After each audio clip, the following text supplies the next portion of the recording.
Hey fellow YouTubers, Zane Sharon here with another instructional video, and this time we're going back to the basics with a very simple finger picking pattern that you can insert in just about any song that you'd like. It's in 4/4 time. Any folk song or acoustic rock song or ballad or anything that you like, you can put this pattern in here and it will probably sound pretty good. The pattern comes originally, or I learned it originally, from the Kansas song Dust in the Wind from 1975. It's a little more complex than, say, The Boxer from Paul Simon, but it's not too difficult to where you can't wrap your head around it very quickly and get to playing a song. So let's take a look at what's going on.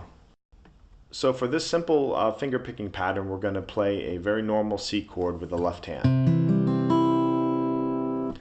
The right hand is going to play exclusively these 4 middle strings, not the 2 outside ones, the A, D, G, and B. The rhythm is going to be broken up into eighth notes, and you're going to count it like 1 and, 2 and, 3 and, 4 and. The first 2 notes that are played are the thumb on the A string, and the middle finger plays the B string. They're played together, and they take up 1 and. 1 and. Then you're going to play alternating thumb and fingers. Thumb D string, index finger G string, those are the 2 inside ones. Then following that by the thumb on the A string, the middle finger on the B string, just like the beginning, except separate this time. And then once again, the 2 inner strings, thumb and first finger. And that will be 2 and, 3 and, 4 and. So all told, it sounds like this. 1 and, 2 and, 3 and, 4 and. Now what you want to make sure you do is once that pattern is finished, you start right back into it on the next beat, which is 1.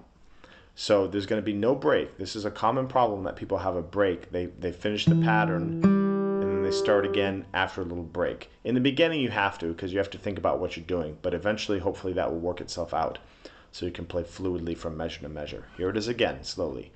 1 and 2 and 3 and 4 and 1 and 2 and 3 and 4 and. Be careful you don't make the mistake that many people make, that they leave out the 1 and. They play 1 and then they play the thumb on the and of 1. And the thumb should be played on 2. Otherwise you have a short measure which sounds like this.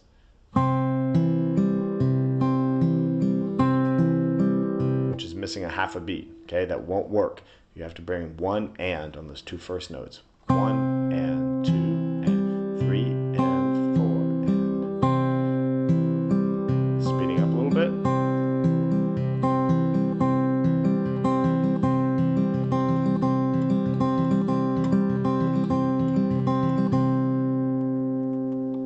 Now you can play a lot of different chords with this. All you have to remember is that if you're going to play a chord with the root on the 5th string, like a C chord or an A chord or a B minor chord or something, you alternate between these 2 strings.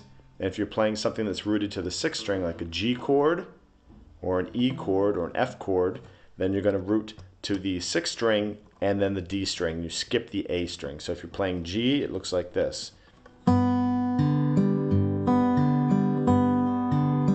Minor. If you're playing an A minor chord, then you go back to the 5th string. Now if you're playing a D chord, the D root is actually on the D string, but I personally don't like it because it has too little bass. So I tend to alternate between the A and the D string because the A fits nicely in there as well. So I play it just like you would a C chord. Okay?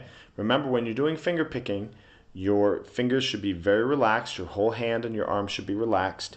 You should be making small movements, brushing the strings. Okay? And your hand should have a nice little angle to it, like a classical guitarist. This will allow the best sound and the best technique for your right hand.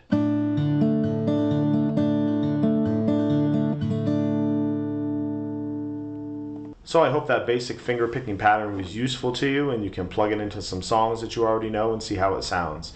If you like this video, there are tons more on my YouTube channel. Please subscribe and stay tuned for more.